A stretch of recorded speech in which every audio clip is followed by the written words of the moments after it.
Talqin tu. Tiba-tiba hari kita nak putus nyawa, kalimah la ilaha illallah kita dengar di telinga kita, akhirnya kalimah tersebut kita dah nak lafaz. Berdebar ni hanya Allah Ta'ala je tahu. Pasal apa Allah Ta'ala kunci tu lidah tu? Pasal apa Allah Ta'ala boleh berat tu lidah nak sebut kalimah tu? Di antara dia, kenapa? Muderhaka kepada mak dan ayah. Sini muslimat ada buat slide apa, lepas ni telefon balik. Sudahlah, saya pesan saya muslimat dengan mak dengan ayah ni tolong dia. Ada sumbing sikit-sikit apa tolak tepi lah. Pasal apa? Dah dia mati dah tak guna dah kita nak buat baik. Habuang sekarang tengok hidup ni kalau kita nak buat baik pun. Hari ni kalau kita ada mak kita tu tua, mak kita tu sakit dan dia pilih untuk duduk dengan kita, muslimat, tu bukan satu beban itu bukan satu taklif, bahkan ia adalah satu tashrif. Mak kita nak duduk dengan kita tu, dia bukan satu taklif, dia satu tashrif, dia satu kemuliaan. Pasal apa? Between di antara anak-anak dia tu, dalam 8 orang 9 orang, cuba kita tanya dia kita, kenapa mak nak duduk dengan aku? Muslimat, orang jadi mak dia suka dia pandang. Dia suka kita ni dia pandang. Bukan kata dia tak beraya anak dia ni, beraya. Tapi ada something yang kata dia dengan kita ni match. Ada sesuatu yang kata dia dengan kita ni match.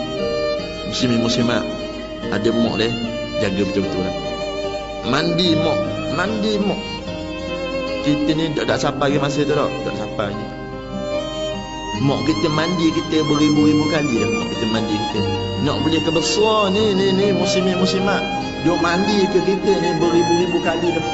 Kadang-kadang hari kematian ni kita duk tengok tangan dia ni, siapa-siapa daripada tempat kerja balik masuk dalam rumah siap salerah belaka dah.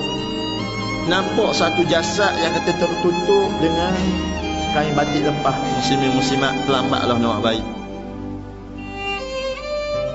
Bila kita balik, mak kita tahu-tahu dapat panggilan, bang, mak mati dah ni.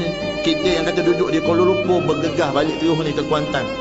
Balik ke Kuantan, balik ke Tanjung Lumpur, balik ke Balok, balik ke mana-mana tempat yang kata mak kita, tempat yang kata kita dilahirkan dulu. Masuk di rumah yang kata tempat kita dilahirkan dulu. Masuk dalam rumah, tengok-tengok satu jasad duduk di tengah rumah, sudah ditutupi dengan kain lepas, kain batik lepas. Allah Rabbi, muslimat. Mata tu, masa tu mata tangkap ni kaki tak boleh nak langkah ni. Kaki ni tak boleh nak langkah ni. Duk tengok jasad tu aku kenal ni. Muslimat, kaki melangkah ni slow ni. Lutut rasa macam nak cabuk ni. Melangkah tu pergi belek ni, duduk macam duduk di antara dua sujud tu. Duduk tepi jasad mak kita belek. Kita belek ni. Akak kain batik lepas dia tu, muslimat.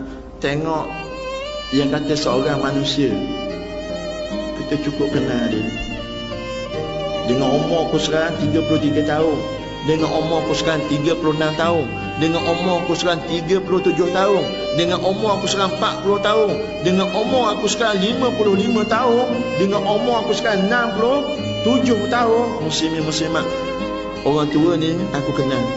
Siapa dia ni? Inilah mak aku. Inilah mak aku. Kita raba tangan dia ni. Tangan yang kata duduk di atas dada tu kita raba ni.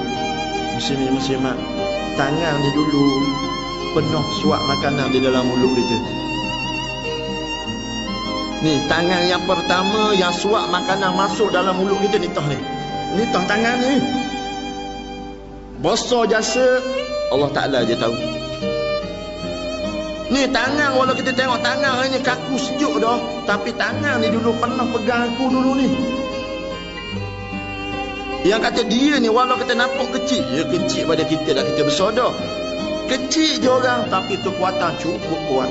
Dia boleh besarkan aku sehingga sekarang ni aku ni berjaya ni. Aku hasil didikan ni tah ni orang ni. Tapi hari ni Allah Ta'ala ambil dah nyawa dia. Mak, maafkan aku mak. Muslimat, dari dia kita kucuk. Daya kita kucuk. Duk teringat balik ni.